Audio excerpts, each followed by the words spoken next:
Hey, church. Today I want to talk to you about how fasting frees you from what you want to find what you really need. I like to define fasting this way. It's my spirit telling my body, you're not the boss of me. Well, I don't know about you, but my body, my flesh, spends a lot of time trying to convince my spirit that it is the boss of it. But here's the thing, we're spirit beings. And fasting helps us remember that. I remember once I was fasting when I was traveling, which isn't the easiest thing to do because, it's not like there's a Daniel fast waiting at every fast food restaurant. I happened to be speaking at Cedarville University, my alma mater. Now, I have this kind of tradition when I go to Cedarville that I need to have a colonial pizza because it was the pizza of my college years. We spent many a nights studying for an exam and being comforted by colonial pizza.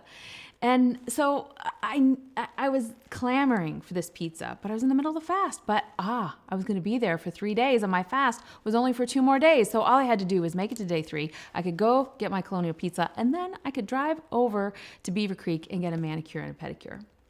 I could not wait for day number 3 to come.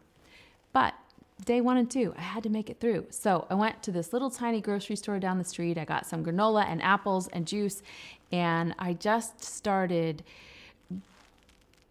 beating down my hunger pangs. I wasn't really hungry. I was full of apples and oatmeal, but I wanted that pizza. And the thing is, I made it through day 1. I made it through day 2. And by day 3, I had spent so much time in prayer, partly reminded by the hunger pangs and the salivating, that I was beginning to feel a tangible presence of God. I remember that as one of the times in my life that I felt Him so near. He was near. I never left my hotel room on that 3rd day.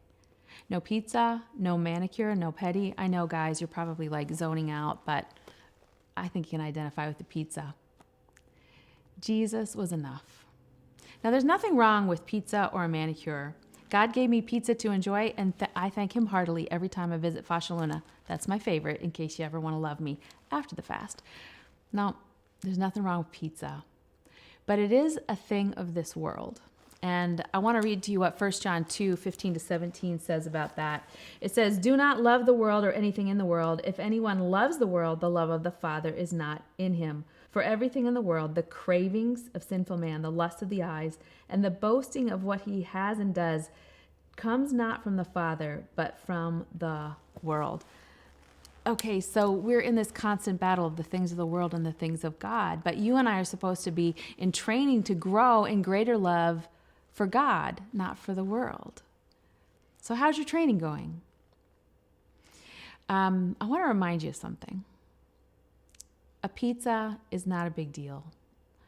And how you fast this month and how you're tempted this month, what you're tempted by, it's not a big deal. It's not going to make or break you forever. But David defeated Goliath only because he'd spent so much time in target practice. And fasting is kind of like target practice for us. It helps us remember that what we're aiming for is out of this world. There's no pizza that will ever satisfy you the way that Jesus will. Hang in there, friends. Let's keep practicing.